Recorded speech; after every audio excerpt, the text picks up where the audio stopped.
Never lie to someone who trust you and never trust someone who lies to you.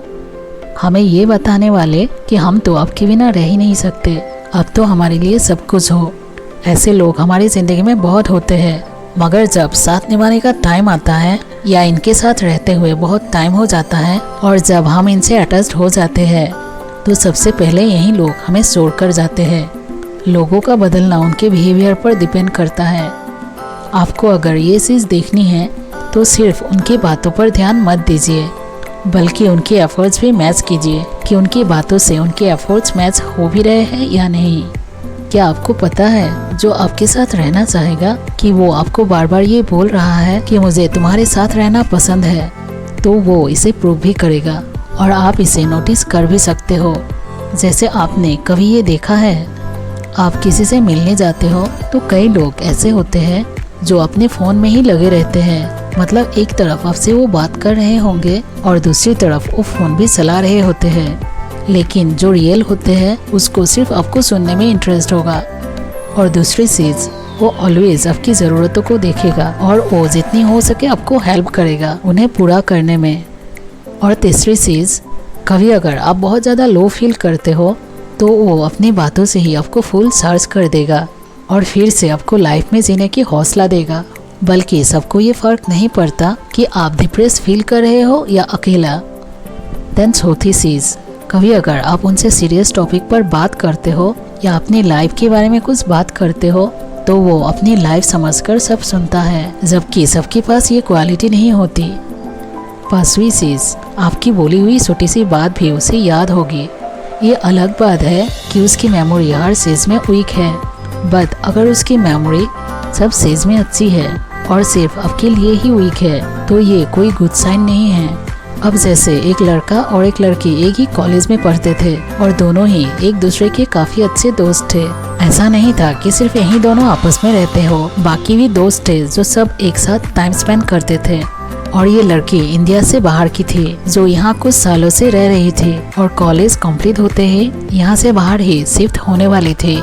अब जो ये लड़का था और वो उस लड़की को जो प्रायोरिटी देता था, जिस तरह से उसकी बातों को सुनना, कभी उसको कुछ मदद चाहिए उसको सबसे पहले हेल्प करना, ये सब चीजें वो बाकी सबके साथ नहीं करता था। लेकिन उस लड़की ने कभी इतना गौर नहीं किया क्योंकि वो एक ओपन माइंडेड गर्ल थी, इसीलिए इतना ज़्यादा फोकस नहीं करती थी कि कौन उससे कितनी दिल से बात कर रहा है। उसका सबके साथ हंसी मजाक करना और अपनी बातें करना, बस उसका वहीं चलता रहता था। लेकिन इस लड़के को कभी लगता था कि वो उसे ये बता दे कि वो उसे बहुत पसंद है, मगर फिर सोचता था कि शायद वो फीलिंग ना समझे और तो फिर इसे पेन होगा। और एक दिन हुआ ऐसा कि कॉलेज बांग करके सबने घूमने का प्लान किया और 6-7 लोग घूमने को निकल गए। और उस दिन उस लड़की ने थोड़ा नोटिस किया, सब लोग अपने अपने मस्ती में घूम रहे थे। कोई सेल्फी क्लिक कर रहा था तो कोई वीडियो बना रहा था और ये लड़का सिर्फ इस लड़की की बातें सुन रहा था। तो इस लड़की को थोड़ा सा फील हुआ, मगर कुछ बोली नहीं। और ऐसे ही दिन बीते और कॉलेज कंप्लीट हुआ तो उस लड़की का जाने का टाइम आया और वो शिफ्ट होने वाली थी। और ये लड़का लास्ट दिन मिला उसे और सिर्फ रोकर बोला उसे कि फिर मिलेंगे। लड़की को उस टाइम भी ज़्यादा फर्क नहीं पड़ा था क्योंकि उसे ये लगता था कि वो तो कहीं भी दोस्त बना सकती है और इस लड़के को भी लगता था वो भी ये सब भूल जाएगा जब वो बाहर रहेगी।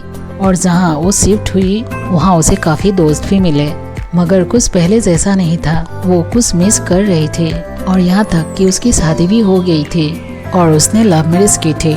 इसके बावजूद भी उसे कुछ ठीक नहीं लगता था क्योंकि उसका जो हस्बैंड था वो उसके काम में भी बिजी रहता और उसकी बातें भी सुनता।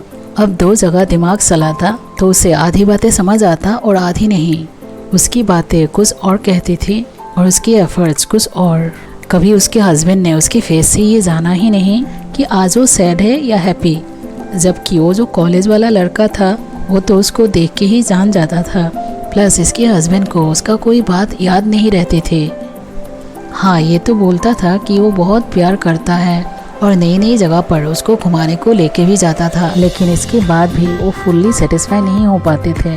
तो इसे अभी फील होने लगी थी कि जिसे वो बाकी दोस्तों की तरह देखते आई थी वो बहुत ही इसे मानता था और वही था जो इसे सुनता था। और इसके बाद वो दोबारा इंडिया गई और उसके घर के बारे में बाकी दोस्तों से पूछकर और उससे मिलकर तब उसकी ज़िंदगी की सारी बातें बताई। और अब जो उसको हल्कापन महसूस हुआ था वो उस जगह था ही नहीं जहाँ से वो वापस आए थे। तो बात यह है कि अगर आपकी फीलिंग्स को कोई नहीं समझ रहा है तो वहाँ ज़बरदस्ती की एफर्ट्स डालने की ज़रूरत नहीं है। ये चीज़ तो नेचुरली अंदर से आती है। जब वो शख्स किसी ऐसे से मिलेगा जिसे वो अपनी बातें बताना चाहता हो और वो ना सुने तो हो सकता है उस टाइम आपकी बातें उसे याद आए। मैं ये नहीं कहती कि जो आपसे प्यार कर रहा है आप भी उसे ज़बरदस्ती प्यार करो जबकि आपको उससे प्यार है ही नहीं। मगर बात यह है कि अगर प्यार नहीं होता तो शुरू से ही नहीं होता।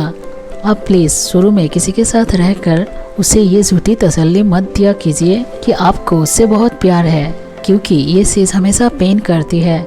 और अगर ये आपको कोई बार बार बोल रहा है तो सिर्फ उसकी बातें नहीं उसकी एफर्ट्स भी देखिए कि उसकी बातें उसकी एफर्ट्स से मैच हो भी रहा है या नहीं। तो आज के लिए इतना ही। Thanks for being with me. Don't forget to like, share, comment and subscribe our channel to support us.